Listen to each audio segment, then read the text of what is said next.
Alrighty, ladies and gentlemen, Peter Gilmore here once again for another video, my second video of the night. Once again, here on Killer Demon 669. Thank you all for watching. Make sure you like the video, hit that subscribe button down below on this channel and all my other channels, which are down below in the description box. And as always, friend me on Facebook, follow me on Twitter and Instagram, and share this video all over the internet. And don't forget to tap that bell, turn on all my notifications so you never, ever miss an upload. That's it. So thank you for watching. Make sure you smash that like button to death. Subscribe to my channels. Follow me on social media. Share the video all over the internet and social media or wherever. And don't forget to tap that bell. Get notified when I do a video. Because if not, you lose. And that's pretty much all I gotta say about that, motherfucker. Alrighty, ladies and gentlemen, on this late Monday night, May the 24th, 2021, or if you're now watching from somewhere else, it is now May the 25th, 2021. That's after midnight here in the Northeast, and around the world it's past midnight. So wherever you may be watching this from, happy late Monday and happy early Tuesday to you. And that's that. But right now, it is time for your late night, Monday night. Oh, I'm sorry. Monday night Raw review for May the 24th, 2021 from the Thunderdome in Tampa, Florida at the Youngling Center once again. All right, so we got about 6, maybe 7. Got a couple more weeks of the Thunderdome left until July the 12th. Actually, will be the last Raw inside the Thunderdome, as they will be going on tour starting on July 16th with SmackDown, and then July 18th we'll have Money in the Bank in Fort Worth, Texas, and the first Raw out of the Thunderdome will be in Dallas, Texas at the American Airlines Center on July the 19th. So the Thunderdome will be no more as of July for Raw as of July the 12th, and the final SmackDown in the Thunderdome will be July the 9th. So the new, they'll be going on tour 25 days from July the 16th till Labor Day, and then after that they continue tour. They go back to a normal schedule, touring and going up maybe other states that that the mask mandates are lifted and all the COVID restrictions are lifted. Maybe they go to Pittsburgh, they go to Cincinnati, they go to Chicago, Boston, New York City, and Jersey, and all points north and west, east, south, whatever. But they're not going to be going to Canada probably till next year. And whenever Trudeau decides to open up the border, whenever the travel restrictions open up and they fix that, and so people can go in and out of Canada. So WWE going to Canada, like I said, probably won't be happening until maybe later this year or probably next year. And then going overseas to maybe England, like London and Ireland and everything, for like a Raw or maybe a SmackDown, probably won't be till maybe the end of the year or maybe next year as well. Because I want to do a Saudi Arabia show this year, probably November, maybe December, I don't know. But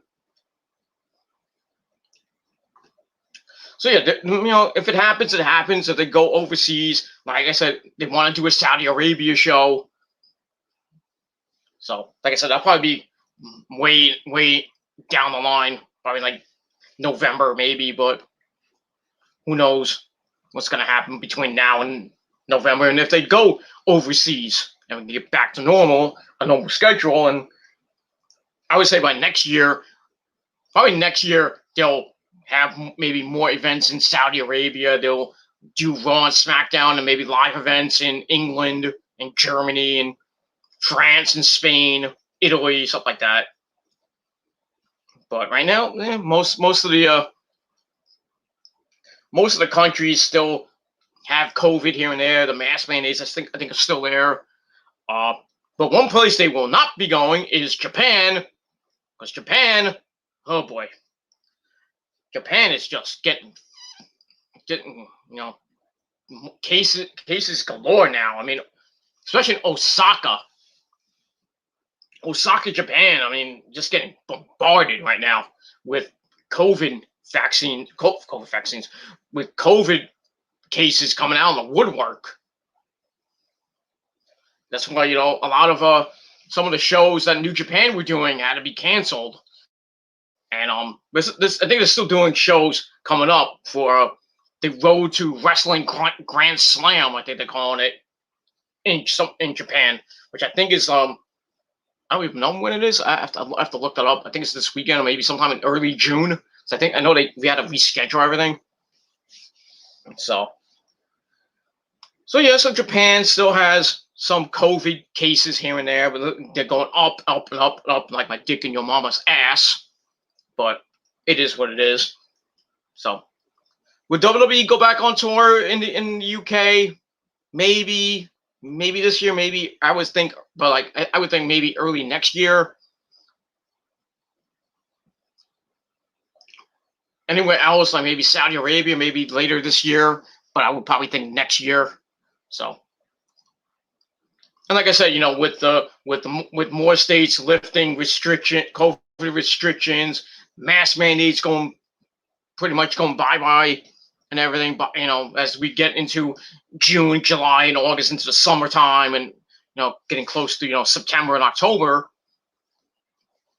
they're probably I would think WWE and AEW and maybe Ring of Honor, maybe Impact will be going on tour back to a somewhat normal schedule. But as of right now, I don't know. So I guess we'll find out with what WWE's going to do after Labor Day, after the Labor Day Raw, like where they go from here. As far as AEW, after those 3 dates, and thank you for the dislike, motherfucker. But it's what it is. Kiss my ass, blow me. And as far as AEW goes, after they have 3 dates in July, right? As of right now, they're doing a show in Miami, then 2 shows in Texas, and then after that, don't know where they're gonna be going. I think they have one more date in July they might have to schedule, and then August, and we've got to find out where All Out is gonna be, All Out 3. Where that's gonna be, I'm hoping in Chicago, because the last couple, All In was in Chicago, All Out 1 and 2 were in Chicago, so who knows if they're gonna do it in Chicago or they're gonna do it in another state, another arena. Full Gear 3 is gonna be in St. Louis in November. And plus, you got all these, all these mini shows they're probably gonna be doing in June with I think Fight for the Fallen might be coming on Dynamite 1 week, and then or 2 weeks, and then Fighter Fest after that, because that's usually June and July. And then they start getting ready for All Out, and then after that, they might have a couple of specials here and there, and then start the road to Full Gear 3, and then finish off the year, and then that's that. So it's gonna be a long road for all the companies, but it's good to see AEW. They started with fans, and now they're going full capacity at Double or Nothing, And then in July, they're going to be going on tour to certain arenas. I don't know what the capacity will be. In Florida and Texas, they'll probably be at capacity, at full capacity at least. As far as the WWE goes, like I said, they're going to be in Texas, so I would assume that Houston, the arena in Houston, will probably be I would say maybe not all sold out, but because they'll probably have tarps. The upper deck would be all tarped out, and some sections will be tarped out.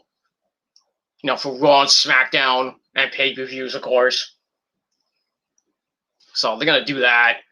But I don't think they're gonna sell out. They're gonna have like at most 15,000 people at most. Especially in Texas where the mask mandate's basically gone and social distancing's kind of gone. So, but like I said, I don't know what the capacity of these arenas are going to be, especially the American Airlines Arena where the Mavericks play. I think might be at full capacity or at least close to it. I mean, we'll have to see over the next when July 16th comes and July, Money in the Bank comes and Raw, and then after that, going to SummerSlam in Vegas, most likely.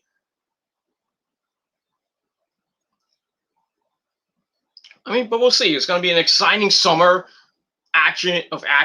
Fans are coming back to WWE and AEW. That's great.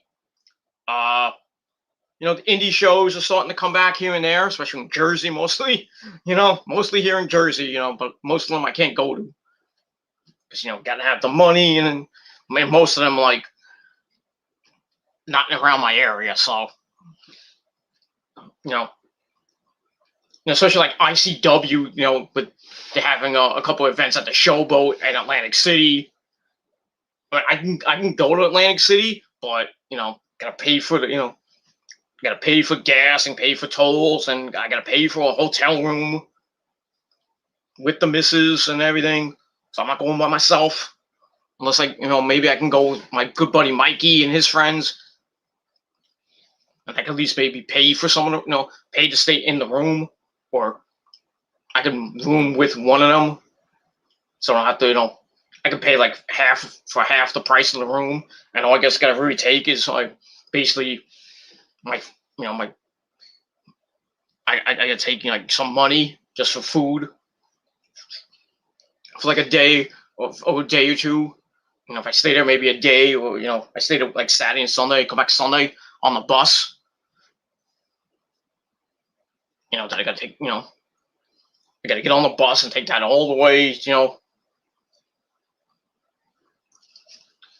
if I take the bus with them, I gotta go, go all the way to the Port Authority in New York City, then take another bus back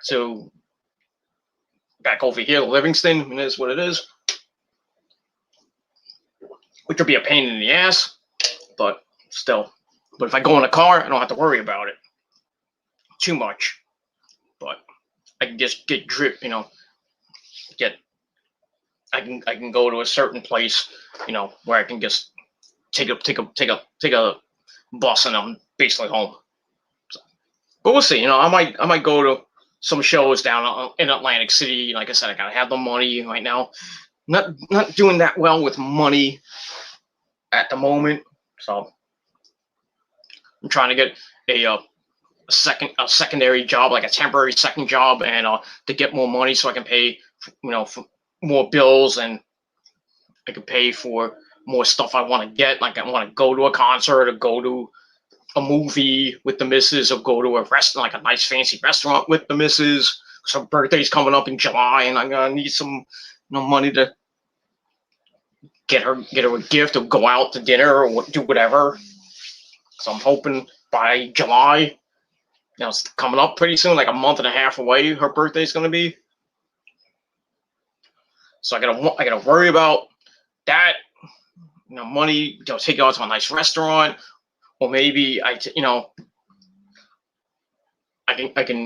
if I do get a second job, maybe I can take that weekend off, like July 24th and 25th. I could take off, go to Atlantic City for that weekend, and just have a good old time in AC, and hopefully win a lot of money on the slots. But we'll see. Go to a nice restaurant, have some dinner, and then have some dessert. A little birthday cake, a little thing I could do. Celebrating her birthday, and then give her the good old birthday sex. That is what it is. So, and that's it. And then come back. Come back like Sunday afternoon, or Sunday evening, and then come home and just chill, and then don't have to worry about anything after that, and then go back to making my money that you wish you fucking had. And that's it. But we'll see what happens between now and July with that. All right, that's pretty much all I got to say about that. All right, on this late night, it's time for your Raw review. Before I get to that, check out my late afternoon stream I did, like about an hour or so before Raw. I did a little stream basically talking about a couple of things, not too many things. I talked a little bit about AEW and WWE going on tour and stuff like that. Excuse me. I talked about the Velveteen Dream, Patrick Clark. He came out today and talked about his release from WWE, and stuff like that. You can read his, go on his Instagram, like I said, and I'll read those stories that he put up on his Instagram. Those 2 stories about the, what happened with those 2 kids. But so he talked about his release. He said he's open to get booked. He has a 30-day non-compete clause, so he can't really wrestle until July. So, if we do see him again, might be for AEW, might be for Impact, or might be for Ring of Honor, or might be for your local indie fed. Who knows? But we'll probably see Patrick Clark somewhere in July. And who knows what's going to happen with him and this whole case against him, if he's going to be found guilty or he's not going to be found guilty. They're going to clear him, and then it is what it is. But if he's found guilty, like I said, WWE's going to have egg on its face, and they're going to look really, really, really stupid. Their credibility is shot because they kept the fucking pedophile on their roster for a year. But it is what it is. So I talked about that, and then I talked about Keith Lee. And his situation, and a lot of people saying that Keith Lee was getting released, and then that got debunked by a lot of people, by a lot of wrestlers in the company. They were saying, "Oh no, Keith Lee, he's not getting released," and he's saying, I'm just staying home, and I'm just waiting, I'm waiting for the call, basically. He said that he left WWE for health reasons and personal reasons. We still don't know what happened. A lot of people are asking, asking him on his Twitter page and his I don't know if he has an Instagram, but basically on his Twitter page, like, what's going on, when you coming back to the WWE, and he really can't give an answer. And then people yelling at Mia Yim, and Mia Yim's like, leave us alone, people, some people say like Mia Yim told people to shut up, and just leave us, leave them alone. But Mia Yim went on Twitter and said, I never said that. And then she says, like, well, she said, like, excuse me, that she said that Keith, left, he left for health reasons and stuff like that. We don't know if he's losing weight, or he has a serious illness or something like that. We don't know. We haven't heard much from Keith Lee on Facebook, or not Facebook, on Twitter, or like in a video or anything. Mia Yim is just basically, is doing videos of just basically Resident Evil 8 on her Twitch and YouTube channel. and hasn't really said much about the situation other than telling fans that to leave him alone. So I don't know what's going on with Keith Lee. I don't know if WWE's keeping this thing secret and hiding something from us that we don't know. Maybe Keith Lee's like seriously sick and we don't, he's got an illness. That's why he's been out for like 3 months now. 4 months. I mean, Mia Yim hasn't been doing anything. And she was supposed to debut on SmackDown a couple weeks ago. That didn't happen, obviously. So creative has nothing for Mia Yim right now, so she's just staying home, collecting a paycheck. So who knows what's going to happen with Keith Lee and Mia Yim if they come back to the WWE at all. But we'll see what happens with that. He can make us, he can surprise us and come back at, Hell in a Cell, or come back at Money in the Bank, be a mystery entrant or some shit like that. Mia Yim could do the same thing. They have a mystery entrant. We all think it's gonna be Sasha Banks, and then next thing you know, it's Mia Yim. It is what it is, and that's that. And speaking of Sasha Banks, the WWE, like I said, is going on tour, and a lot of stories with Edge and Sasha Banks. They're being advertised for SmackDown on the 16th of July. So they may or may not be on the show. They also said that they were trying to get John Cena to come back to the WWE doing this tour. But I think I think Jake DeMarco said that Cena's still kind of finishing up Fast and Furious 9, and I think it ends right around the 16th, so right around SmackDown, when SmackDown's going to be out of the Thunderdome. So he might be on just that episode, but after that, I don't know what's going to happen with Cena. I personally do not want to see Cena at all, because WWE doesn't really need him. They just want to get more people to come to the event. Oh, John Cena's going to be on the show. Yay! Let's buy a ticket. Come on. It is what it is. They don't need, they don't need that shit, but they don't need John Cena.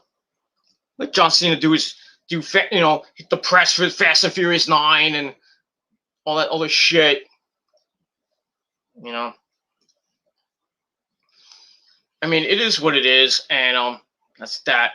There was a story on Jericho that he's going on tour with Fozzy this summer, but most of the tour dates, he can work around them, and he always has Wednesdays off, so he'll always be on Dynamite somehow. So the tour won't affect his schedule with with AEW and being on Dynamite or everything like that. So it's kind of cool. So that's cool with Jericho. I'm gonna see Jericho on TV in more ways than one. And also NXT. WWE said that they're gonna bring up some people from NXT, and I think NXT UK as well. I think during this tour, was like between now and I think this tour, but we don't know who.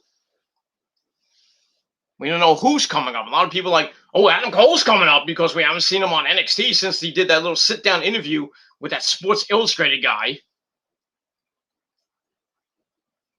So we might see a surprise. I mean, we saw Eric Bugenheim, Ricky Boogs, whatever his name is, the guy that played Shinsuke's theme on SmackDown this past Friday. So I guess he was one of the guys that got called up. But who else is going to be coming up? Is it going to be Adam Cole, baby? I'm hoping not, but it is what it is. Could it be Io? I still think Io, he's taking time off, and she's gonna stay in NXT for a little bit. She's due her rematch with Raquel Gonzalez, so I think she'll go back to NXT, finish her NXT dates, and then maybe later on this year probably come up to the main roster.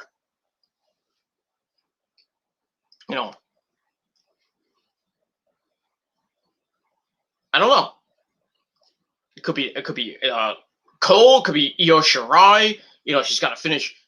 Her getting her rematch for the title with Raquel Gonzalez or whoever has the belt by then. Maybe a feud with Frankie Monet or Taya Valkyrie, and then go go to the main roster and get misused, or team up with Asuka. Who knows? And then anybody else, I don't even know. Finn Balor says he wants to go back to the main roster, and he wants to fight. Who did he say he wanted to fight? I think he said he wanted to fight Brock Lesnar again. Really, dude? Okay. But I would, where would you put Finn? Would you put him back on Raw just to suck again? Or you put him on SmackDown? So who knows? And then if anybody came from NXT UK, I would probably bring in Gallus, the tag team Gallus in there, or maybe a couple guys. It ain't gonna be guys like Walter or Kaylee Ray or anything like that. The UK Women's Champion is going to be there for a while. Welter's going to be there for a while. The Tag Team Champion is going to be there for a while. A couple other guys, will be there. But, we'll have to see in the next couple of weeks, couple months, who from NXT comes up. And we'll see what they can do. And see, they're going to be in the hands of Vince and Bruce and the creative team. And let's see how they do. Because you don't know, when people come up from NXT, their star is bright, and then Vince takes it and goes, whoosh, "You're mine now!" Ha ha ha! And just fucks them over, like he did with Keith Lee, like he's doing with Ricochet, like he's doing with Sami Zayn and Kevin Owens and Aleister Black. Well, I don't know what's going to happen with Aleister. Now he has this new gimmick. Now he's back on SmackDown in a feud with Big E. So we'll see how that goes. And then after he's done with that, does he get a Universal title shot, or he goes into mid-card hell again? So, and that's that, And how long is Bianca Belair's star gonna be? What's gonna happen when she loses the title to Sasha or whoever? Is her star going to continue to be bright, or is, it's going to start getting dimmer and dimmer and dimmer, and next thing we know, she's in catering with Dana Brooke and Mandy Rose and Nikki Cross and, everybody else.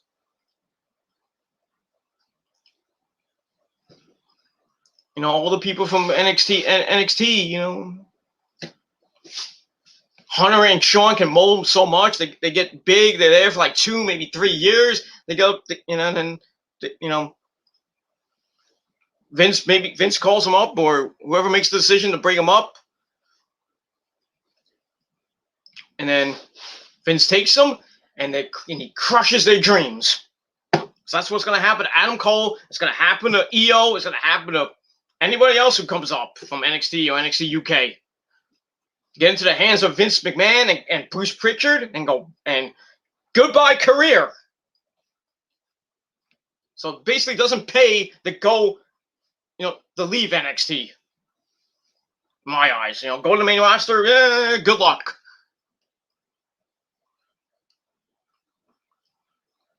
Maybe you start with a push like Damian Priest has right now and Bianca has. But then, pretty soon, Damian Priest will be in catering in about at least a year.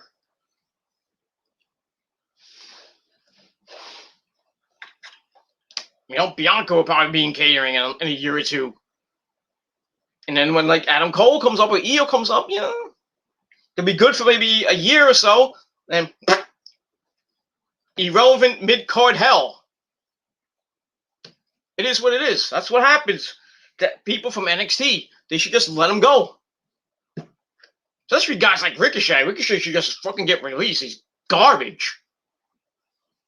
He's not doing anything. And now he's in this stupid thing with Sheamus, fella. And I'll get to that in a minute. But, he's basically doing nothing. Sami Zayn, is in a thing. He was in that Intercontinental title thing. And, I mean, now what's going to happen with Sami Zayn? Are they going to continue this freaking conspiracy gimmick he has? I mean, Kevin Owens is going to start a feud with Apollo Crews over the Intercontinental title now. Not that he's going to probably win it. Not that he needs the Intercontinental title. I mean, if he wins it, great. It'll be his 4th freaking title. I mean, I think he's held it like 2 or 3 times. Even though he said he doesn't want to, he has some record with Owen Hart, and he doesn't want to break that record or something like that. That's fine. I don't blame him. Yesterday was the 22nd anniversary of Owen Hart's death, which was, I still remember that fucking pay-per-view, Over the Edge '99. Freaking cry that whole fucking pay-per-view. When I heard he died, I fucking cried for days. Especially the Owen Hart tribute shows that they had on WWE and WCW.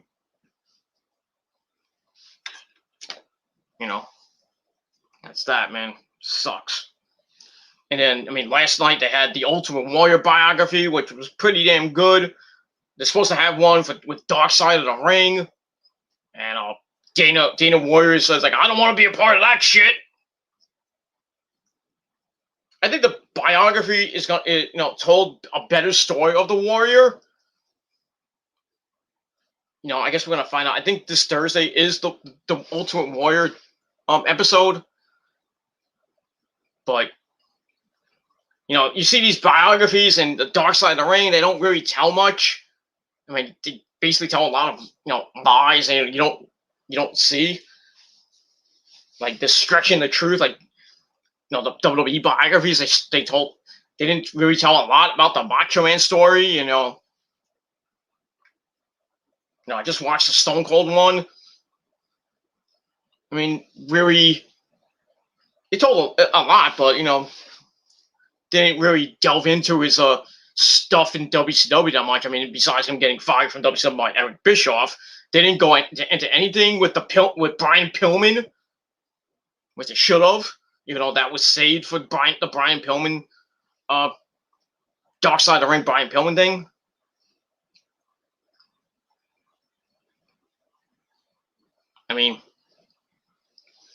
They're good, but I want to get more. I want to get more involved in it. It's a freaking 1 hour, 2 hour biography.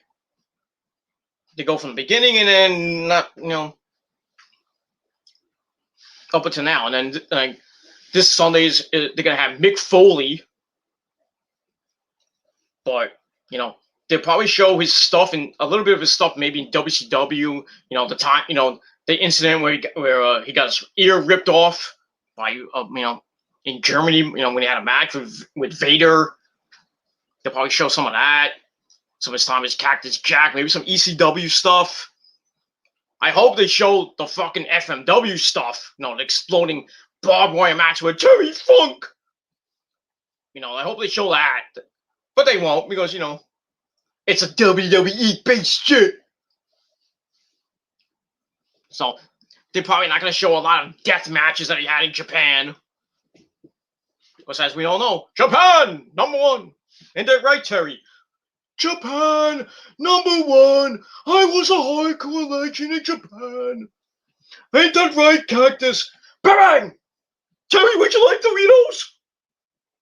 Cactus, I don't eat Doritos, Cactus. Okay, I'll give it a Mikey Whipwreck. Whatever. But yeah, they're not going to delve into his death match stuff in Japan. I doubt they'll show most of it, any of it. They'll talk about his time and, when he grew up. Pull the phone went off. It is what it is. To talk a little bit about his upbringings in Long Island as Mrs. Foley's baby boy. Maybe get into a little bit of WCW stuff. Maybe a little bit of the hardcore stuff, the deathmatch stuff. And then when he came to, a little bit of ECW here and there. And then, his time in the WWE. Him getting thrown off the top of the cell. They're going to show a lot of that. Taker's supposed to be on it. I think Stone Cold's going to be on it. Vince is probably going to be on it. gonna have a lot of people on it. It's gonna be interesting to see what they talk about. And then I think the last one is gonna be, I think, Bret Hart. So it was 8 parts. I think this one is the 7th part, I think. So I think Bret Hart's the last one. And then on WWE Hidden Treasures, they're gonna look for Jake the Snake's bag. Snake bag where he held Damien in it. I wonder who has that. Jake doesn't have it. As far as I know, Jake the Snake doesn't have it. Jake Rabbits. Who knows if anybody has that? I don't know.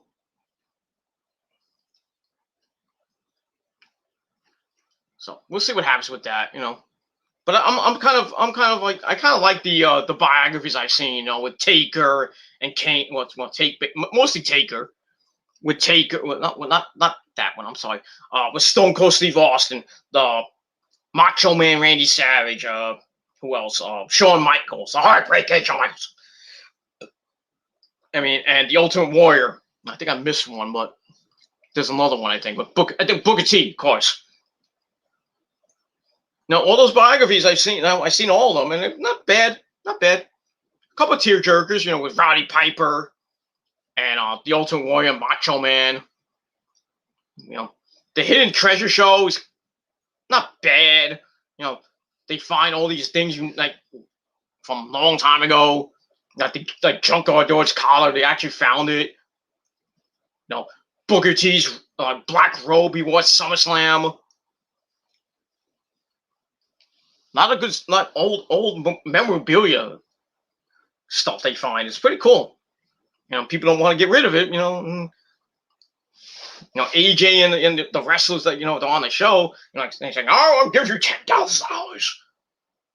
Basically bribing these people and give them the memorabilia, so they put them in their warehouse in Stamford, Connecticut, because there's no physical Hall of Fame they can put it in. So they say they want to build one. Where? You gonna put it in Connecticut? Where are you gonna put it? Why don't you put it on the grounds where WWE headquarters used to be? Why don't you do that? Because they moved where WWE headquarters to somewhere else in Stamford, Connecticut. But it is what it is, and that's all I gotta say about that. All right. That's all I gotta say about that. So listen. All right, let's move on. All right, got my good buddy from Mexico, Alejandro Klotza. What's up, Alejandro? How you doing, my friend? He said, the truth is, I did not see this Raw. I started to see other more interesting things. The truth because lately the weekly shows are more in the shit. Well, yeah. Raw is all, for the last few weeks, have just been pure shit every goddamn week. And this week, this episode wasn't that great either. I mean, the main event was a fucking women's tag team title match? Really? You put that on, that monstrosity that it was, and the ending, the ending? You put that on last? I mean, you had Drew McIntyre and Kofi Kingston to open the show. Why couldn't they end the show? I mean, they had the match, and it ended in a no contest. I'm like, we have time. We got 3 hours to kill. Why don't you, why doesn't WWE think for once? It's like, let's, like, we saw what happened here. We're going to do this again later tonight. We're going to have a definitive winner. Nope. Vince and Bruce do not think. Like, we're going to have this, and then we're going to show the replay 6 million fucking times, and then we go to Adam Pearce, and Adam Pearce is like, we're going to do this next week! And it feels like every freaking week we're getting the same goddamn match. Rematch after rematch after rematch. I mean, I'm getting sick and tired of seeing freaking Natalya and Tamina against Shayna Baszler and Nia Jax 3, 4, 5, 6 weeks in a row. It's annoying. I want something fresh. That's what AEW gives you. That's what Impact gives you. That's what fucking Ring of Honor does. WWE doesn't give two shits. And look where the ratings are. I mean, at least NXT, you barely see a rematch here and there. This is why Vince just needs to fucking die already. I'm not saying it in a mean way, but Vince needs to die. So his doofus son-in-law can ruin it. And Stephanie, him and Stephanie can ruin it. Hi, Steph. Now, he just needs to either retire or just die. Because WWE's basically in the can right now. They're in the toilet, and somebody's going to have to flush it soon. The ship is sinking. It is basically almost sunk. I don't know how they're still going on. Getting a 1.8 rating on Monday night. And, just SmackDown is, basically on Fox is getting 2.4, 2.5. There's never going to, there's not going to be another Attitude Era to save the WWE from their abysmal ratings. Abysmal ratings. Like, you watch Raw and you're like, oh, you travel back in time to like 92, 93, or 94 even, when Raw started. During the New Generation era, and ratings sucked for Raw. Even this was before SmackDown came around.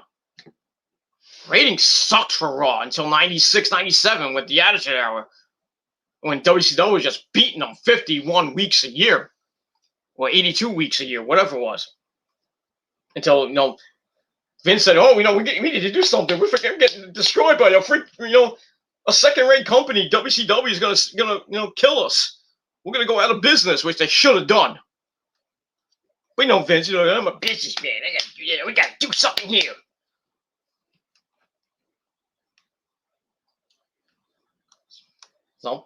So Vince said, let's get AG.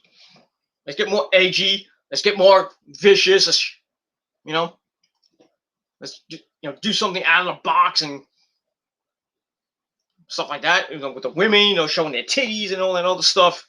With DX and the Nation of Domination and the corporation, the corporate ministry, all that stuff in the Attitude Era. Basically saved them from the Attitude Era, in my eyes, saved the WWE from freaking going in the toilet or going out of business. But I don't think they would have went out of business. They probably just would have continued to go on, and fans wouldn't have shown up because the fucking ratings suck. And you don't have a Hogan there. You don't have Savage. You don't have Kevin Nash or Scott Hall. Your big names that were there. They're all gone. They all went to WCW for more money. Look what happened. Nitro was the biggest, greatest show on Monday night. Up until, when Vince came on, it's like, we're gonna give you more attitude. And the Monday Night War was born. Saved the WWE, killed WCW.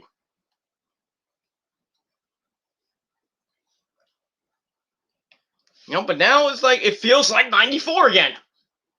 It feels like the early 90s when you're watching Monday Night Raw. It's garbage. There's no stars on Raw. None. There's no stars on Raw at all. Besides, Bobby Lashley and Asuka, in my eyes. Not that many stars on that show. It's sad. It's sad. They're not building stars for any of the titles or anything. Saying the same freaking people get title shots and opportunities, like fucking Horseface Charlotte getting a fucking title shot at Hell in a Cell now. I'm getting sick and tired of her. Same fucking people getting title shot after title shot at every pay-per-view. And you know what's going to happen at Hell in a Cell? You know what's going to happen. You know. Doesn't take a rocket scientist to know what's going to happen next week.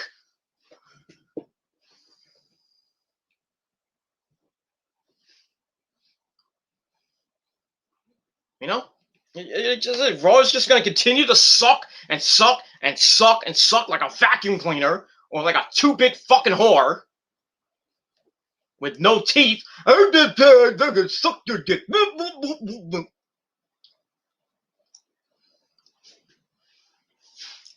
I mean, that's what it is. Raw sucks worse than a fucking 2-bit whore.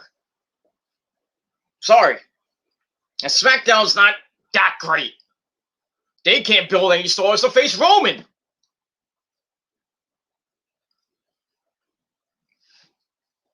I mean, who's Roman going to be facing at Hell in a Cell? Who? You know, I'm like, let me call Xavier Woods and Kofi Kingston. Who? Who's going to face Roman? Who?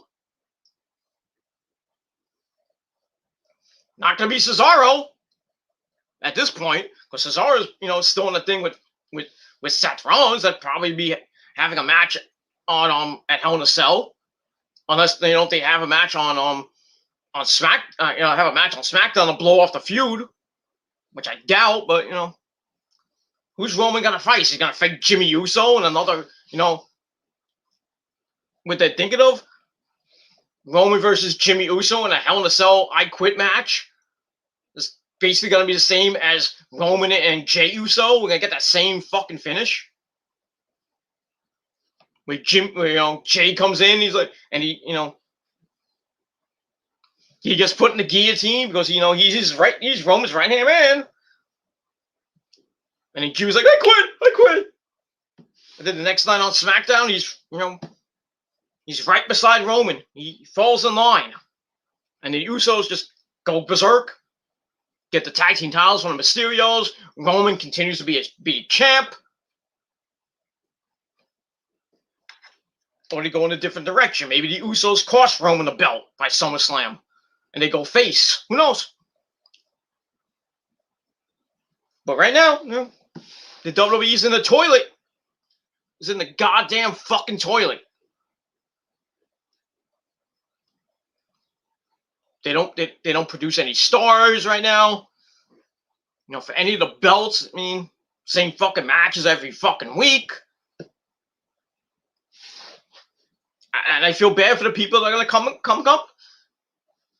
The so-called future of the WWE. Because it's sure not going to be Adam Cole being the face of the company in 2022, 2023. And for like the next 5, maybe 10 years, Adam Cole is not going to be the face and the savior of that show. As much as I want him to be. They're going to ruin him. They're going to ruin everybody. They're going to ruin EO. They're going to eventually ruin Dakota Kai and Tegan Nox and Zoe Stark and Raquel Gonzalez. They're going to ruin everybody from NXT. NXT would be nothing after all those guys come up. All those people come up. NXT would be nothing because they have no stars. They have nobody there when you know all the the people that have been there for like 2-3 years, like Gargano and Ciampa and Thatcher and like grizzled young veterans. You know, eventually Killer Cross is going to go to the main roster. He might be a star, you know, for maybe a big star, but you know, he can't save the WWE. Kyle O'Reilly, they're gonna, eventually gonna bring him up. Maybe Bobby Fish, maybe, like I said, Adam Cole, maybe Roddy if he comes back. If he decides to come back, he's staying home with his, his wife Marina Shafir and their baby. I don't know if Roddy's coming back. I don't know, what's gonna happen with Roddy at this point. Yeah, NXT might not be a thing in like a couple years because they have basically not a lot of people. I mean, they're bringing in people from Japan, like Sarai. I think Saray's going to be there for another year or two. Zoe Stark, maybe Tony Storm might be there for another year or two. Raquel Gonzalez will probably be there for another year or so. Dakota Kai eventually. Tegan Knox whenever she comes back. Xia Li. MSK will be there for like a year or so. Legado del Fantasma, Santos Escobar, Kushida. Yeah, they'll be there for another year or so, and then when they go, who replaces them? These people that, they sign to the developmental system we don't see on TV, like Joe Gacy and, Brandy Lauren. They're just there training at the performance center, not, not doing anything. We don't see them on TV unless they're used as extras. Like Joe Gacy was an extras, one of the zombies at the pay-per-view. That's what they're there for. They're not going to get a match on TV unless they get really lucky. Or Hunter's like, well, we're going to put you on 205 Live there, Joe. Or Brandy, we're going to put you on 205 Live. Or maybe we'll give you a little bit of TV time. You'll be on NXT, but you're going to job to Raquel Gonzalez. You're going to job to Frankie Monet,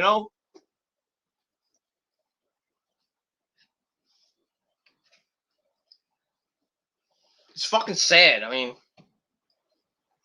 I think we're seeing right now. I think we're seeing the proverbial death of WWE and NXT. We're not seeing the death of wrestling because this, AEW is still going to be around for the next couple of years. Because the Bucks are in their late 30s. Kenny's 38, 37, 38, I think. So they got a couple of years to go. You got young stars that are there now. Like all these young people like Thunder Rosa, who her contract ends later this year. Hopefully they re-sign her. Jade Cargill, up-and-comers like that. So, I mean, AEW is going to be around for another couple of years. Jim Ross is going to be there as long as he can. His contract ends next at the end of this year, but he said he's going to only sign 1-year contracts, which I think is okay because he doesn't want to, be there for 3 years and have it, in 3 years he has to renegotiate. So he's going to do 1-year contracts. That's nice and dandy. So AEW is looking pretty decent right now. Ratings could be better, but it is what it is. And and you look at Impact. With Scott D'Amore now, basically running that shit because Don Callis is gone. He's now managing Kenny and the Good Bros and the Bucks now with the Super Elite in AEW now. So he'll appear on Impact, just to be with Kenny and Gallows and Anderson. That's it. He's not doing anything like being, a vice president or something like that he was when he was in Impact. So Scott D'Amore is basically running shit. And how long could Scott D'Amore and company make Impact what it is? Moose resigned supposedly. He says he didn't, but Moose resigned for like another year or so. It's just what it is, I don't know. I don't know what's going to happen with Impact in another couple of years. Ring of Honor is still going to be around as long as they can. Since Kerry Silken is still alive, he's still the ambassador of Ring of Honor. Joe Goff and Sinclair Broadcasting still kind of own the company. Ring of Honor will be around for another 5, maybe 10 years. Maybe we'll get some old people, some of the family back. Joe might come back. Brian Danielson might come back. Who knows? We might see Generico come back. Even though they had a battle royal and Danhausen. It was funny. Danhausen, he got eliminated and then he went. He put on a freaking El Generico mask and then commentators like, "Oh, Joe Generico is back." I'm like, and it was funny, on the Ring of Honor website they showed it, and not Ring of Honor YouTube page, people saying, "Oh, he escaped the orphanage." Well, Kevin Steen's gonna be mad. So maybe the real Generico, Sami Zayn, might come back to Ring of Honor. Kevin Steen might come back to Ring of Honor. Because basically, they're not really doing much in WWE right now. Shinsuke Nakamura might be leaving and go back to Japan. Asuka might go back to Japan. And I'll get to Asuka in a minute. I know I haven't talked about Raw yet, but it is what it is. But that's that. So wrestling in the next 5 years, who knows? New Japan will still be around, definitely, but it's the number one fucking promotion in the world right now. AEW is number 2, WWE is number 3. That's that. Oh yeah, talked about that. All right, let's get through these comments, and then we're gonna quickly get into the review, and then we're gonna edit it up and go to sleep. And you should too. All right, Alejandro Katza says, I hope the Kofi Mania, well, I know what you meant, Kofi Mania does not return. Well, it looks like it might, sadly, because from what I heard from my good buddy Joe Cronin, that they want to get the belt, they might take the belt off of Lashley, probably by SummerSlam when fans are back. They want to give it to Drew at at WrestleMania. They want Drew to get back the belt again for the 4th time. Drew does not draw as a champion. I'm sorry. Just let Lashley just go through the roster. Like I said, there's nobody. There's no stars right now that can fight Lashley. I mean, who's gonna beat Lashley? You're gonna have Kofi Kingston win the belt at Hell in a Cell, or what? Money in the Bank or SummerSlam? No, I don't want Kofi Mania 2, and he has like a 6-month reign, and then somebody comes like Goldberg comes back and he beats Kofi in 8 seconds like Brock did when he came back. Not gonna happen. I don't want to see Kofi Mania 2. I don't. It is what it is. That's that. Speaking of Goldberg, this exactly what I said. And if he comes back, how I wish Goldberg came back so we would have the championship that Bobby Lashley has and screw up the weekly shows again like it always happens. Yeah, they're probably going to bring back Goldberg at SummerSlam to beat Bobby Lashley, because it's not going to be Brock Lesnar, because Brock doesn't really want to face Bobby Lashley in the dream match we all want. Plus, he can't get out of fucking Canada. So they'll probably have to call Bill Goldberg. Oh, Bill, we need you again. We're going to give you the WWE title. You're going to hold it for 2 months. But you're going to lose it to Drew McIntyre. You're going to lose it to Kofi. You're going to lose it to somebody. Click. And Bill's like, okay, Vince. Now, have a meaningless, fucking boring as fuck promos with Bobby Lashley, and then he beats Lashley in about 5 minutes. Then he holds the belt for like a year till the next pay-per-view, the September or maybe the October pay-per-view, whatever that may be. And he loses it, goes bye-bye. Goes bye-bye for another year until until Vince needs to call him again. Or he comes back at the Saudi Arabia show, because they need, out of Saudi Arabia, not to have big stars. So they'll bring back Goldberg at the Saudi Arabia show. Maybe make him face the champion again. He wins the belt again, and then loses at the Royal Rumble, or he holds it to Mania and loses to whoever.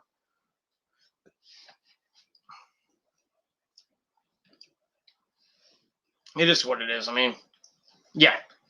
But it looks like they might be going to Drew McIntyre to beat Lashley and get the belt back. It's so fucking stupid. It just feels like it's just... don't get me started. Anyway, even SmackDown has better shows, and that most of their roster is raw waste, basically. Yeah, basically.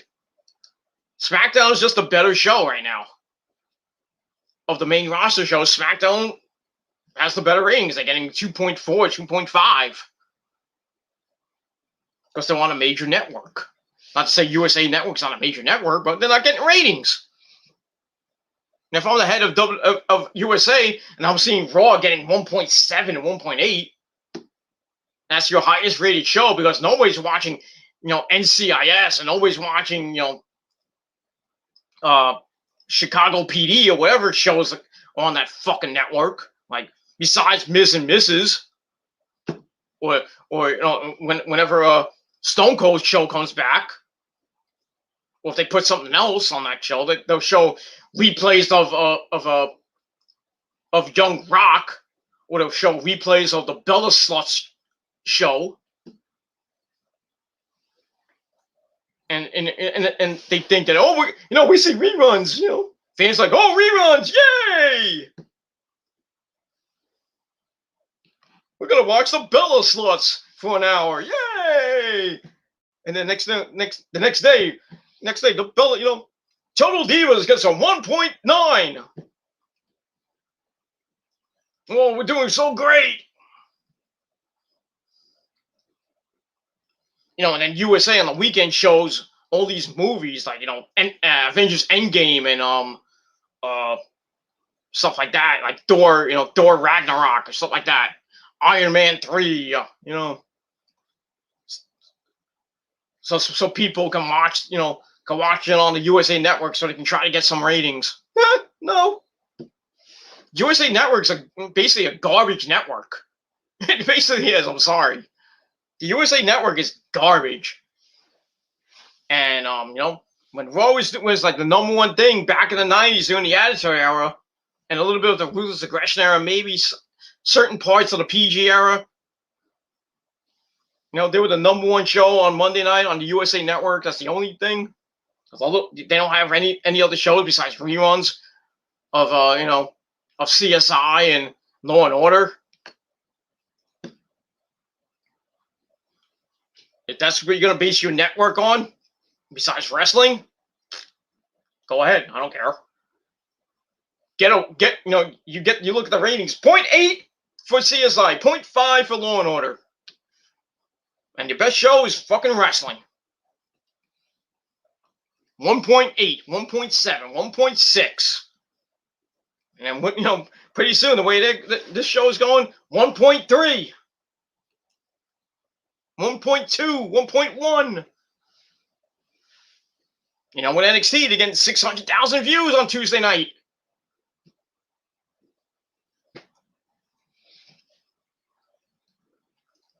If I'm the head of USA, I'm like, Vince, you're getting, you're not the same company. You're not getting 5s anymore. You're not getting 6s anymore, like you were in the Attitude Era. We're not going to renew your contract. Go somewhere else and suck ass in the ratings. Because they were thinking of doing that. USA Network was I think at one time were like very angry with Vince. I'm like, oh, your ratings suck right now, dude. Really, the president of USA Network should go to Vince. Like, you got to start doing better. You can't keep getting a 1.6 or 1.7. I know you're the number one network on Monday night, number one show on Monday night. That's all people watch. Because nobody else watches whatever else comes on from, like, besides Monday and Tuesday. After that, nobody watches anything the rest of the week besides the movies that come on Saturday and reruns of Law and Order and shit. It's sad. It's sad, and I guess, like Alejandro said, SmackDown's a better show, and it is. I'm glad they get off the USA Network. They weren't doing that great, on Tuesday night with SmackDown Live. They weren't really getting like a 2 or anything like that. They were getting the same ratings that Raw got. And then Fox got into the game, and look what they are now. They get over 2.2, 2.3, 2.4. I think one time they got a 3. They got over a 3, I think, one time. I think that was for the debut. I think they got like 3 million.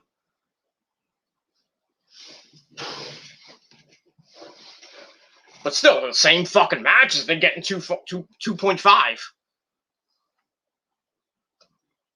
Because Roman's basically carrying that show on his goddamn back. Because Roman is the best heel in the business next to Kenny Omega right now. And no, JR, Randy Orton is not the greatest performer of all time. I'm sorry. Randy Orton is not better than Kenny Omega. I'm sorry. And Kenny really ripped into fucking JR. I'm sorry, but So I don't know how Kenny and JR's relationship is going to be going. I mean, the Bucks kind of made fun of it today on BTE.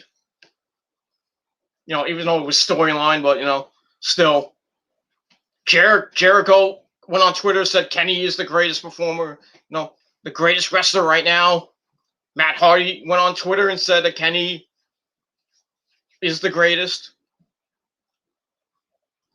He basically is. Kenny can run laps around anybody on the main on Raw or SmackDown or NXT. He'll run circles around them, and that includes my good buddies Adam Cole, Shinsuke Nakamura, and company Killer Cross, and people like that. He'll run laps around them. The Bucks could be basically anybody in that fucking tag team division. The New Day, everybody else. And the Usos, and they'll destroy all the tag teams in that fucking division, and on NXT, like Imperium and MSK. Oh, MSK might give them a run for the money. Legado and Fantastic, Joaquin Wilde and Raul Mendoza might give them a run for their money. The Bucks I'm talking about. Kenny and Santos Escobar might have a decent match, but other than that, AEW will just destroy the main roster and NXT and NXT UK, because it has a great roster. It has a huge roster. That's where they're branching out to have this so-called third show, an extension of Dynamite, which is called Rampage, starting in August on Friday night. Right after SmackDown, you get an extra hour of wrestling, 10 to 11, with Rampage. To go through the year on TNT, and then AEW moves to TBS, and they won't be preempted too much. They'll probably get back to maybe 1 million views a week. Maybe, I don't know. We'll see. I don't know how Rampage might do. Rampage might be in like 600, 700,000 every Friday night, because people are gonna be like, oh, we're gonna, we're tired. I watched 2 hours of wrestling. I gotta watch that third hour. I'm not gonna. Most people are not gonna watch Rampage. But diehard wrestling fans like myself, I know there's a lot of wrestling on during the week. 3 hours of Raw Monday night, 2 hours of NXT, 2 hours of Dynamite when it's on when it goes back to Wednesday nights, because right now, it's preempted right now. Thursday, you got 2 hours of Impact. Friday, you got 2 hours of SmackDown. And then, in August, you got 1 hour of Rampage. Saturday, you got MOW on the Fight Network. And then you have your pay-per-views. TNA has their their special shows. For the website and everything. That's like 2 hours at least. And then Sundays you have an NXT pay-per-view that'll go 2 hours, 2.5 hours. A regular pay-per-view that'll go 2, maybe 3, maybe 4 hours, depending on if it's WrestleMania or something like that. 4, maybe 5 hours. Ring of Honor is usually on a Friday. They're having but in July they're going to be on a Sunday. So with Best in the World, they're going to have like 3, maybe 4 hours of wrestling in July for that show. That show's gone 3 to 4 hours, and then like I Ring of Honor, like I said, not Ring of Honor. AEW might have a Saturday show, which is gonna go 3, maybe 4 hours. Or this Sunday is gonna be with the 1 hour pre-show, and then 3 more hours with the main show. 4 hours of wrestling on Sunday.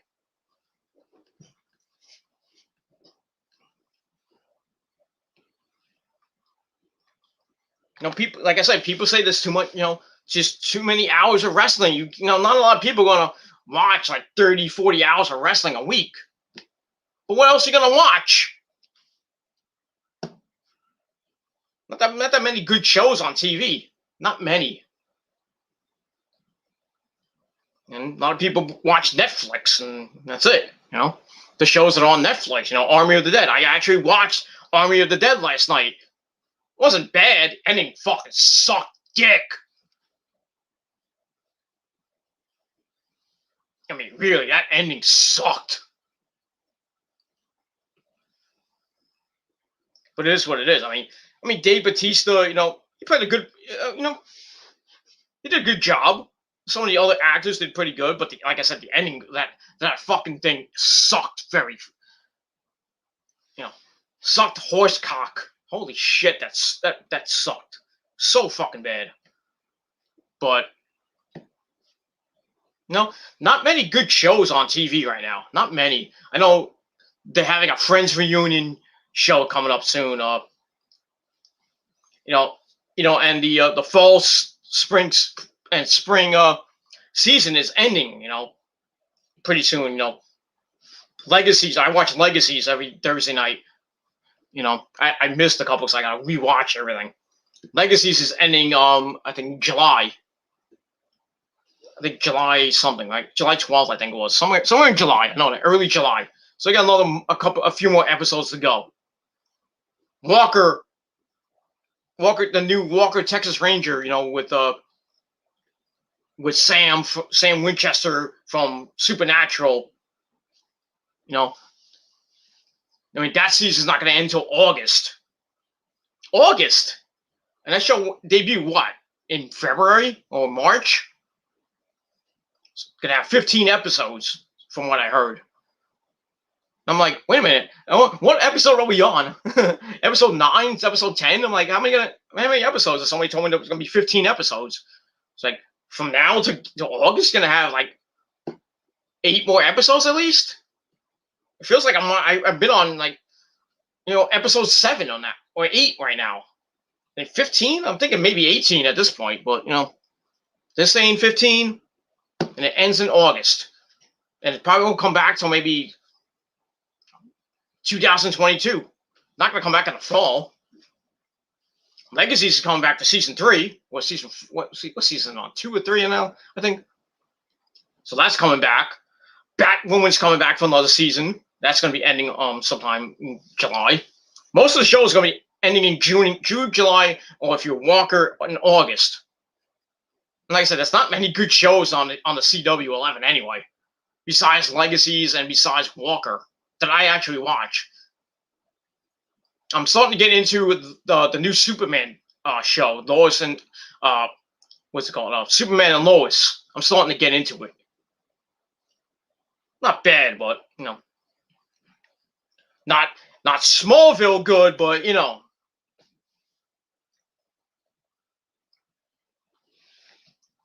And you have Batwoman, which is not really great.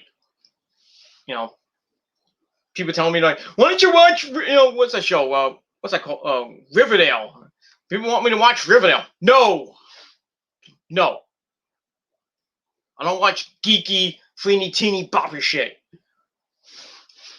The Charmed remake sucks.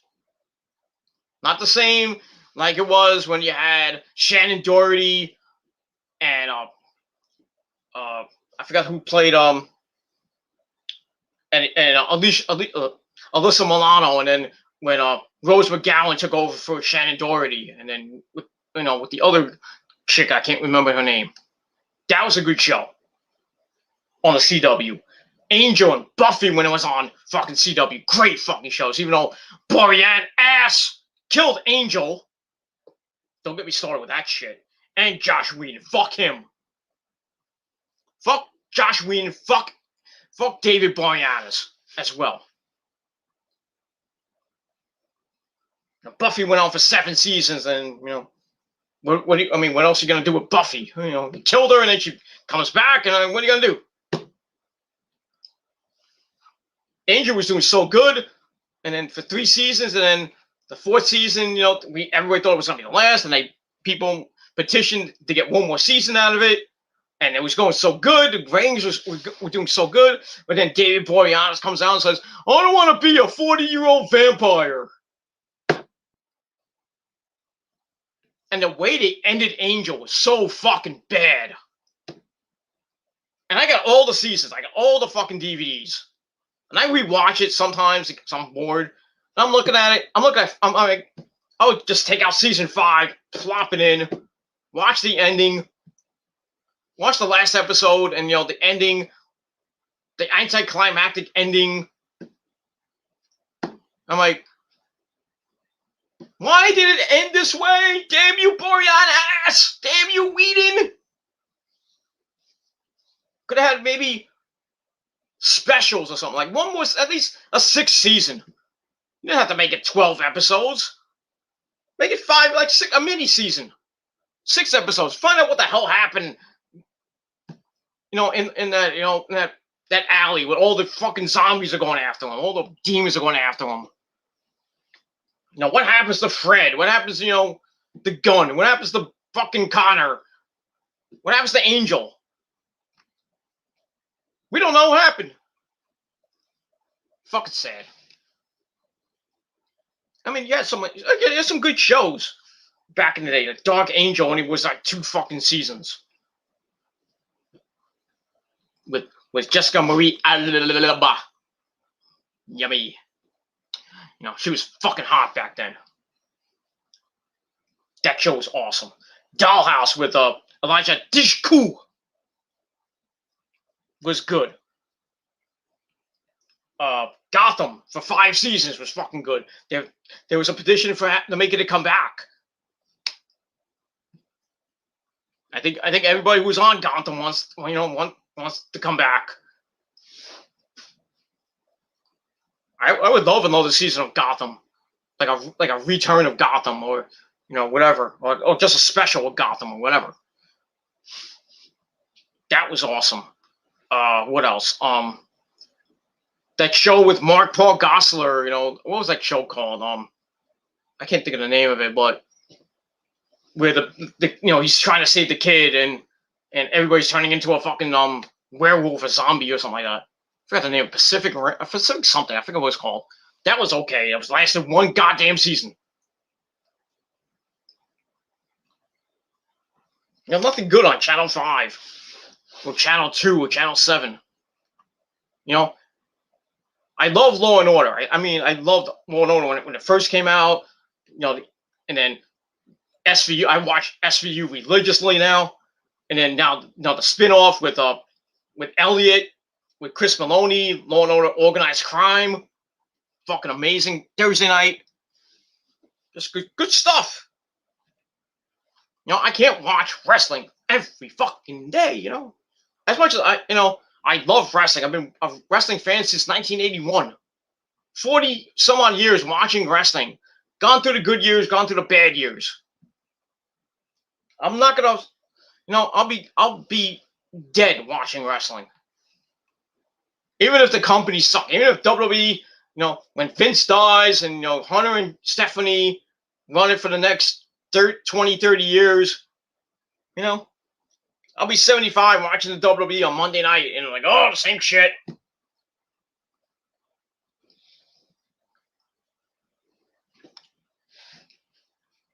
Same shit.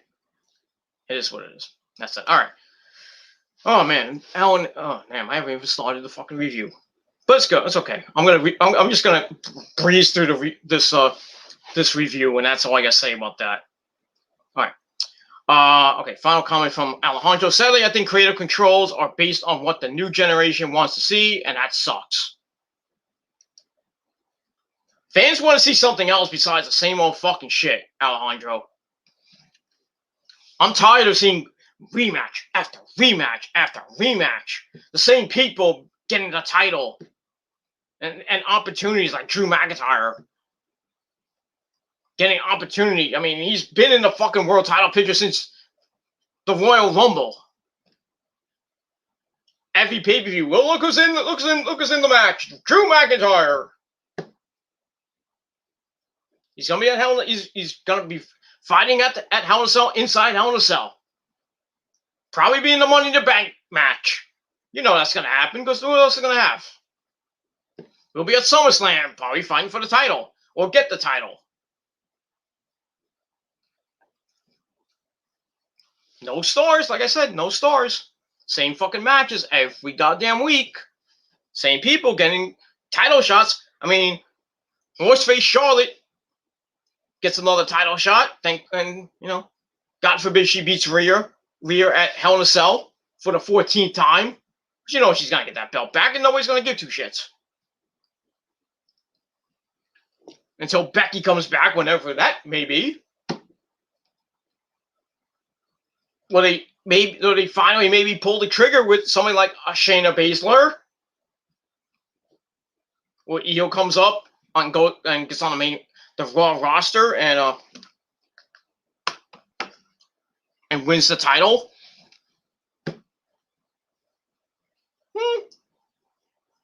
Same fucking shit.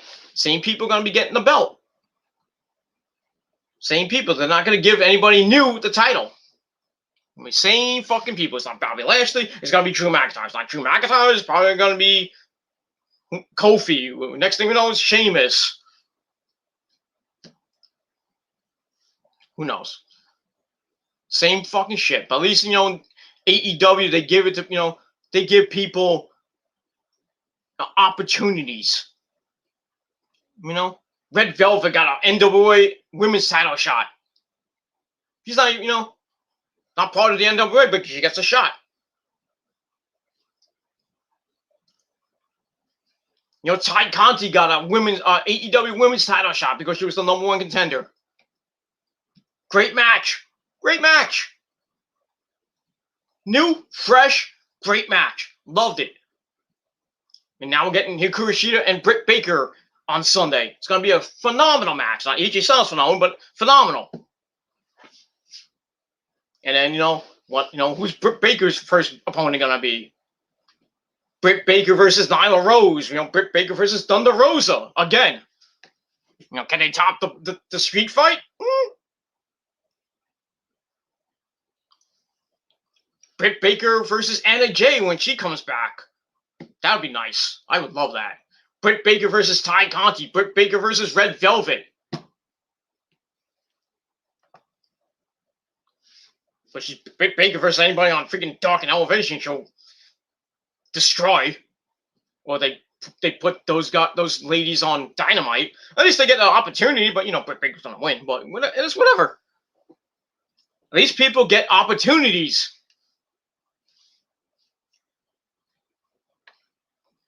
Same, with the tag team division. The Varsity Blondes got a fucking tag team title shot. They're gonna lose to the Bucks, right? They're #1 contenders and they lost, but they gave them a good match. And now Eddie Kingston and Jon Moxley are #1 contenders, and they get a shot. And supposedly Dax Hardwood is he's leaving. He quit AEW. We don't know if it's true or not. Because they got leapfrog. They felt that they feel that we should get the shot after the pay-per-view, and if we don't get it, we're leaving. So it is what it is. I mean, Santana Ortiz haven't had a title shot in months, in a long time. Give them a shot.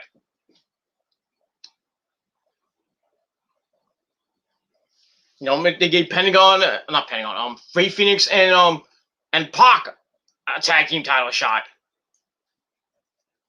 A lot of people getting all those title shots. I mean, Darby Allin, when he was freaking AEW TNT champion, he was giving a lot of people freaking opportunities. Brian Cage, who else? Jungle Boy, Cody. Cody, you really didn't need to, but Miro. Now Miro has the belt. Lance Archer got a TNT title shot against Cody, lost. He's getting another one on Sunday. He's gonna lose, obviously, because they're not gonna make Miro a transitional champion. Miro's gonna give people an opportunity. Probably run through the roster at this point. Kenny's not really giving a lot of people, shots at the title. I mean, besides Orange Cassidy gets a world title shot. Pac gets a title shot. People don't want to see Kenny versus Moxley 5 times on on a pay-per-view or anything. Every pay-per-view or every Dynamite or whatever like that. You don't want to see that. Fresh. That's what AEW gives you. Fresh stuff. Ring of Honor does that. Especially with the 6-man tag team belts. and people in the same faction, it's like that are double champions. Like, I think most Ingolabile faction, like the people that are world champion and tag team champion, going in a 6-man tag team match and shit like that. It's kind of crazy, but it is what it is. They're still giving people shots and shit.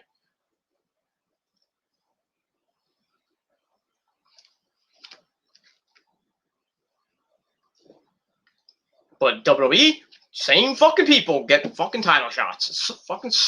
It's fucking sad.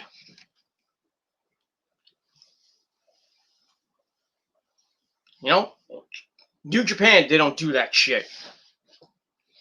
We get people fighting Okada, fighting Kenny, fighting Nakamura, or Tanahashi when he was all the people that held the belts, all the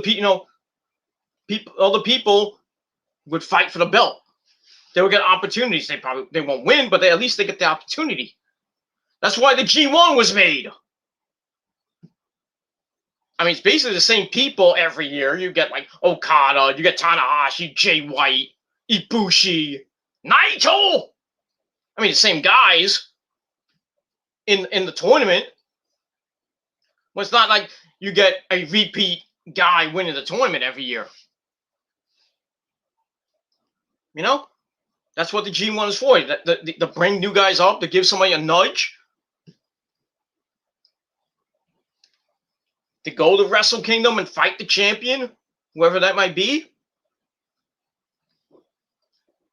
While they're waiting in the wings, the champion's fighting other guys, not fighting the same guy every not every show, but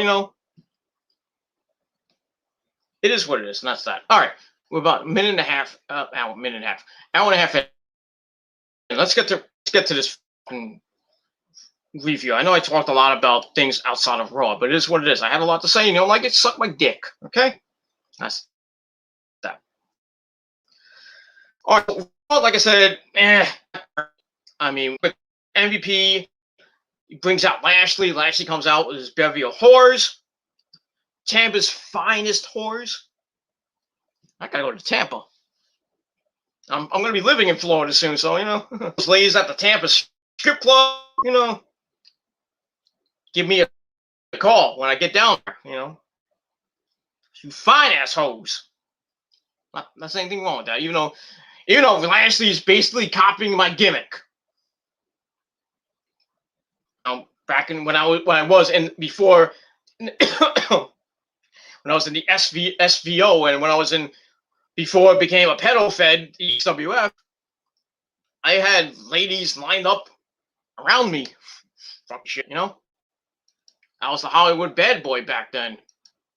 I still am, but it is what it is. But those days are gone. But not the XWF became, a pedal fed run by two pedal lovers. It is what it is. I mean, come on. The XWF is a dead E-Fed right now. It's still around, but it still sucks because you got two people that fucking don't give two shits about the fucking company. All they care about is fucking pedophiles and shit.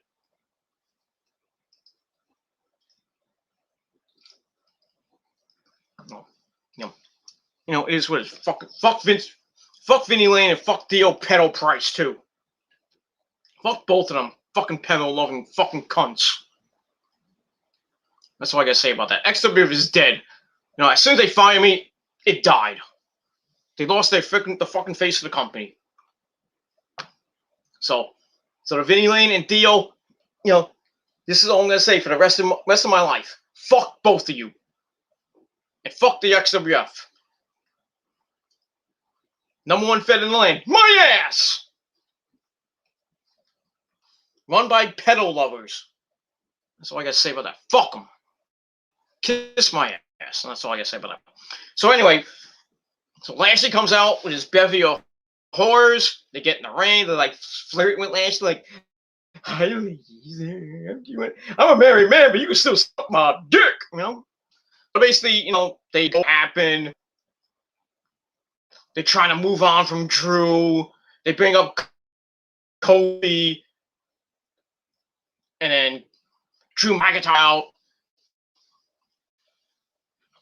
He says that he wants to get back the title. He knows that Lashley wants to match. Lashley, doesn't want. And he tells Lashley, "You don't have the balls to give me another match." He tells Lashley, like, "What do you think? Does he have any balls?"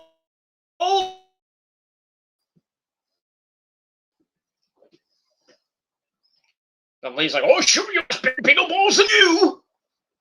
I sucked on it." Then Drew's like, "Oh, you lost to Kofi last week." And then Lance tells Drew he's pathetic. You're like, "You didn't have to go there yet." And then Drew's like, "Excuses, that's excuse." And then the New Day come out, and Kofi's like, things move pretty fast. He brings up that he pinned the champion last week. He wants a title shot. He didn't need Drew's help. And he tells Drew, "Get to the back of the line. It's Kofi Mania 2. And he's like, "I did something you haven't done in months. Beat Bobby Lashley." And then Adam Pearce comes out. And he's like, "Okay, this is how we're going to solve it. And I knew this was going to happen. Kofi versus Drew, one-on-one. The winner faces Lashley at Hell in a Cell." And that's that. So MVP and Lashley like, "Oh, that's a good idea. So let's go watch it on the stage with our bevy of hoes." So that's that. So I give that 2.5 out of 5 stars. And we get to the match. Match was okay, great. And then we go to commercial. Then we come back. We see MVP and Lashley at ringside, and then Kofi does the trust fall, and he lands on top of Drew. They the fucking Lashley. Lashley's down on the ground, and then Kofi goes in the ring. He gets SOS, and then Lashley comes in, beats up on Drew, then on Kofi. A no contest. I'm like, "Yep, we're gonna get a triple threat match at Hell in a Cell." Not that we need it, but it's gonna be there. So that moment, and that's that. And then later on, we find out that Kofi and Drew like, "You see what happened out there?" Blah blah blah. And then Adam Pearce like, "Okay, you guys gotta have a rematch next week." And then Drew's like, "Well, what are we gonna? Lashley shouldn't be there." So Adam Pearce like, "Well, if Lashley or MVP get involved or they get anywhere near the ring, they're going to be suspended for 90 days without pay. To have a definitive winner." You know how that match is going to end next week. Going to end in a clusterfuck or a double pin or a count out or some shit like that. So it looks like they're going to go with a triple threat inside Hell in a Cell, which is not needed.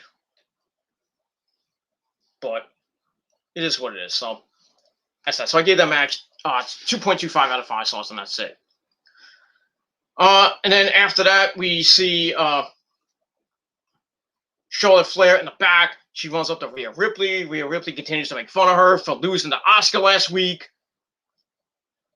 And then Nikki Cross comes in. Nikki Cross is on Raw again. Second week in a row, Nikki Cross is on Raw. And Nikki's like, it's like, "You lost to Asuka." And then Charles like, "I could beat you in 2 minutes." So it's like, I don't want to waste my time. I got a match already. I could beat you in 2 minutes, right? Blah blah blah.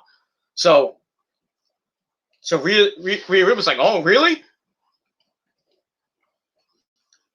I'm going to take you up on that challenge, Nikki, and I'm going to beat you in 2 minutes." So anyway, they go to the ring. They have this beat the clock challenge, and Rhea loses track of time, and Nikki wins the match. Yay! Nikki's first win in 6 months, or whatever, right? So yeah, that's great. Nikki won. Big thing. 2.25 out of 5 stars, right? It is what it is. And then Shit comes out. She's fine. She's like, "You couldn't beat her in 2 minutes." And I'm like, oh great. Now you're gonna come out and beat her in 2 minutes? You fucking horse-faced bitch. Come on. But thankfully we go to commercial and then we come back. We see recaps of the first segment. and then some other stuff, and then they go back to they go to Charlotte and Asuka. I'm like, well, I guess we're not gonna get Charlotte and Nikki Cross, for 2 minutes. So, and Nikki's like, where should I learn that from? It is. So that's that. I mean, for like the first 40 minutes, it was just hard to watch. But anyway, and Asuka, another classic. It was a good match, both back and forth. Charlotte was working on the knee. Asuka would keep fighting back. She has a German suplex, the sexy hip attack. She tries to lock in the Asuka lock. Charlotte goes and breaks the hold. And Charlotte goes for a moonsault, lands on her feet, then hits a standing moonsault for a near fall. And then near the end, Charlotte rolls Asuka up. Asuka reverses into the Asuka lock. And then Charlotte, turns into it and falls on her back and pins Asuka 1, 2, 3. So Charlotte beats Asuka. Why, I don't know. So, it sucks. I was hoping Asuka would win second week in a row, just to make me more happy and make the fans more happy. But, Asuka loses to Charlotte again. I think she's only got 2 wins over Charlotte. I think 2 or 3. I might be wrong. All the times like she's fought Charlotte, she's lost, especially at WrestleMania 32. And then she lost when she had the SmackDown title. And then she won at TLC. That was Becky and Charlotte, but it is what it is. Still a win. That's 2 wins. She won on Raw. That's 3. I think it's been 3, maybe more wins. 3 more wins that Asuka's had against Charlotte. Why? Because Charlotte's last name is Flair, and you have to be fair to Flair. At this point, At this point now, Asuka, just keep. They're gonna keep on the roster, but what are you gonna do? What are you gonna do now? We're gonna bring up Io, and you're gonna have Io and Asuka team up to fight the fight for the women's tag team belts. not that Asuka needs it again for the 3rd or 4th time. Nice, Io gets a belt. I mean, Io should get the women's title. Just saying. But looks like Asuka is gonna be hanging out with Dana Brooke, hanging out with Mandy Rose, Lana, and Naomi in Titus Catering. That's it. I think that's the last time we'll probably see Asuka on Raw. Unless they put her in a meaningless match with somebody. Or put her as in part of a tag team that nobody cares about. I think that's it for Asuka. Goodbye. To Titus Catering you go. But the match was good. I gave it 3.25 out of 5 stars. That's that. That's that. And then, like I said, we get when Kofi's going to Adam Pearce. They're mad, and Adam Pearce gives them a rematch for next week. And if MVP or Lashley interfere or even go to ringside, Lashley will be suspended for 90 days without pay. And they're like, good, I'll beat you again. And we all know what's going to happen next week. It's going to end in a clusterfuck. Then after that, we get a Cedric Alexander, Shelton Benjamin video package when they were in the Hurt Business, and then they broke up. They got kicked out of the Hurt Business with something that's a stupid idea. Broke up the Hurt Business, and then they broke up Shelton and Cedric. Blah blah. And then Cedric shoot promo that he cut on Shelton. So we get to another match with them, and then before that we get Cedric coming out, cutting another shoot type promo. Basically saying that Shelton's washed up. I carry the team. I'm in my prime. How many years you have left? How many opportunities you have left? Blah blah blah. So we get to the match, and it was all right. Nothing great. Cedric won very cheap with a freaking Roddy Piper thumb to the eye, and then he hits the neuralizer 1, 2, 3. Match just 2.25 out of 5 stars for that. Nothing great. And then after that, we get a recap of the whole New Day, Matt Riddle, Randy Orton thing. With Randy hitting RKO, winning that 8-man tag team match, and then he hits the Archline Kofi and Xavier, and then the next apology, and Randy's like, I'm not gonna apologize to you, fuck you. And then he loses. I think he lost to Kofi last week or whatever it was.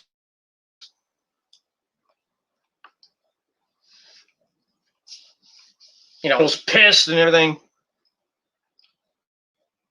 So we get to match 5, Matt Riddle and Xavier Woods. Wasn't anything right home. Riddle wins with the Gilmore Cutter. Yeah. Where did you learn that from there, Matt? I expect a nice big check in the mail by the end of the week. Stealing my move. Even though Randy stole that from DDP, from Ace. I forgot who. The original guy was called the Ace Crusher. DDP stole it, and Randy Orton stole it. I stole it before Randy Orton and DDP. And everybody else is using the Diamond Cutter. Or the Ace Crusher, or what it really should be called, the Gilmore Cutter. But am I gonna sue Randy Orton? No. Am I gonna sue Bubba Ray Dudley? No. Am I gonna sue Tommy Dreamer or anybody like that from the indie circuit? Or anybody from the indie circuit? Anybody who's used it? No. Just Matt Riddle, because it's what it is. So, but yeah, I would, and I'll get a lot of money, but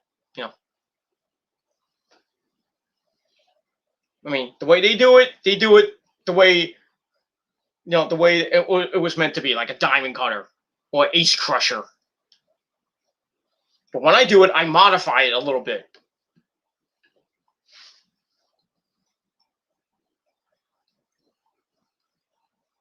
You know how DDP hit variations of it? Like he would pick him up in a power bomb and then turn it into a fucking Diamond Cutter? Or what he did to Eddie Guerrero? Put him in the F5 and he turned it into a TKO Diamond Cutter? What I do is, I put him in the GTS position, hit the GTS right into a Diamond Cutter. That's innovative. Hit him with it, they're about to fall, and they're like, boom! On the way down, boom, Diamond Cutter, double finisher right there. That's devastating. Nobody gets up from that. And if you want to try it, you know where to come. Come to Livingston, New Jersey.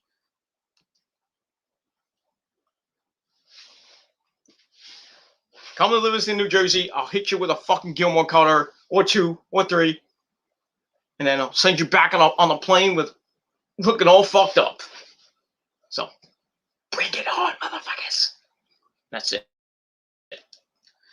So yeah, so Riddle beats Xavier Woods with the RKO. With the damn fucking you. So I gave that 2.25 out of 5, so that's that. Then they show the whole AJ Styles, Omos, Gunner, and Elias storyline that's going on now. We have AJ Styles versus Gunner. And Omos didn't come out with him.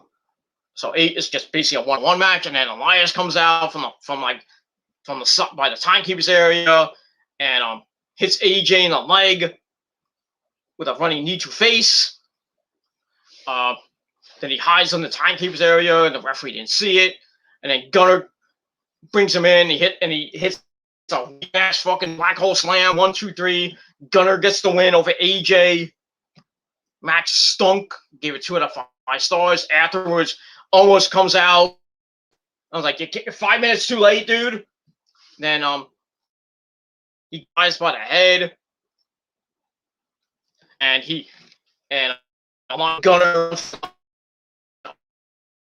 Omos runs after them, and then freaking Aya trips and it almost grabs him, sends him into the LED board. Didn't break or blow up or anything.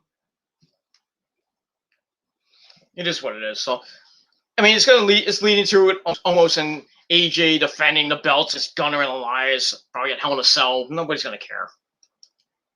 That's basically it. So I gave that match 2 out of 5 stars, and that's it. Then we get a recap of Humberto Carrillo's little feud that's been going on. Humberto Carrillo was gonna be out for months, because when he hurt himself a couple weeks ago, with his leg and his calf or whatever it was, months. But I guess he saw the match with Sheamus. Sheamus beats the crap out of him. He wins with a wheelbarrow. He rolls through. Sheamus sits on him and holds the tights. 1, 2, 3. Sheamus wins.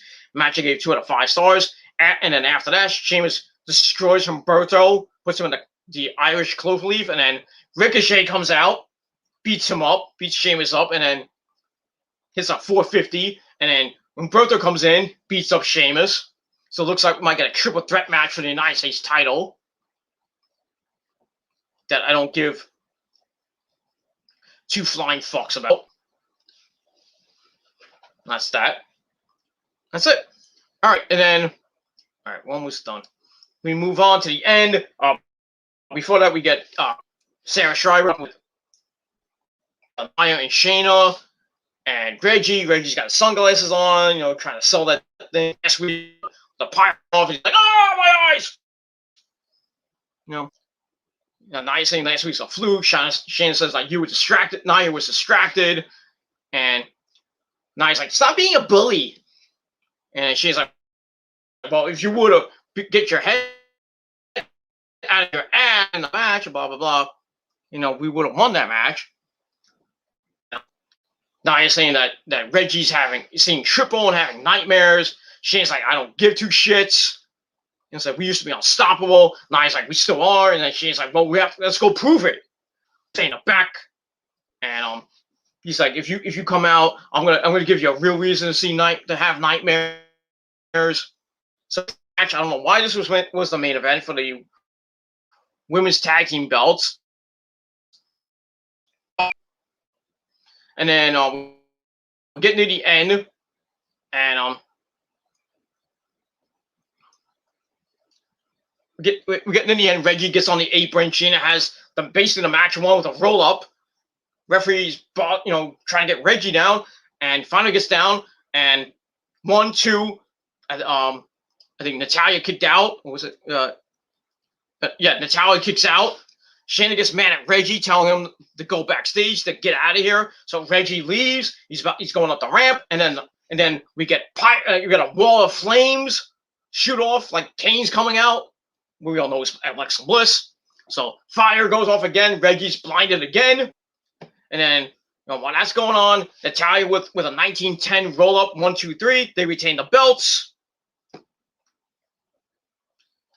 And basically, that's it. So they retain. Match I gave 1.5 out of 5 stars. And then after Shayna was out of the ring, checks on Reggie. He's like, "Are you Reggie?" And then she gets all mad. He's like, "You cost me the match again." He's like, "I'm tired of you interfering in my match. So next week, if you have the balls, you and me one-on-one."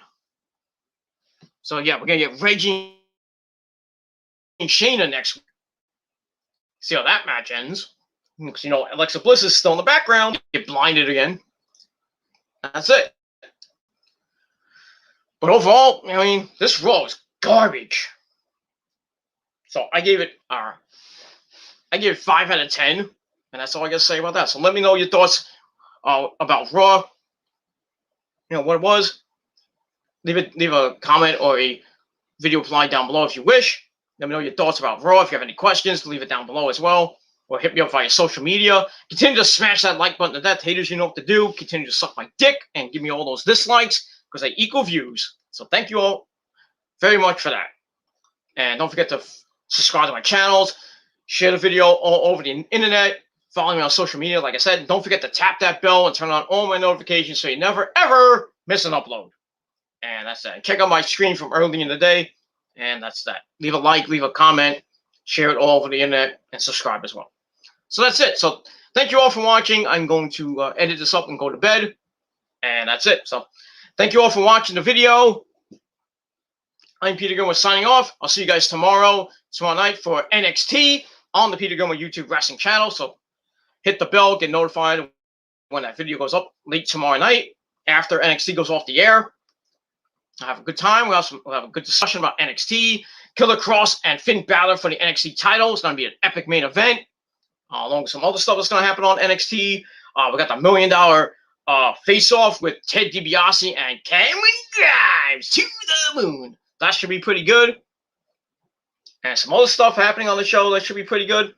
And that's it. So tomorrow night should be a good show for NXT with the main event. I think it's going to be a great main event. And that's it. So I'll see you guys tomorrow night on the Peter Gilmore channel for that. And then probably get back to a normal schedule again. Well, I'm not on so much like every day, you know. I'll be on every here and there over the next couple of days. Like I said, Friday night, I'm going to try to get my SmackDown review up, like late Friday night. And then I'm doing my AEW review, hopefully sometime Saturday afternoon or maybe Saturday night. Hopefully my Double or Nothing predictions on GGC Reborn, or I might do it Sunday if I don't go out Sunday or whatever. And then Sunday night, I'm going to do my Double or Nothing review. And then Memorial Day Raw. So we'll talk about that for a little bit. If I have enough time on StreamYard, I got 2 more videos to make. I'm probably going to be at about 15, maybe 16 hours. So probably the next 2 videos I do, like reviews I do for SmackDown and for next week's Raw, will probably be a little bit not going to be long. Like this one is an hour and 52 minutes. So it is what it is. So that's all I got to say. So thank you for watching. Good night, everybody, and I'll see you guys tomorrow. So thank you for watching. Subscribe, and I'll see you guys tomorrow. I'm out. Peace, bitches.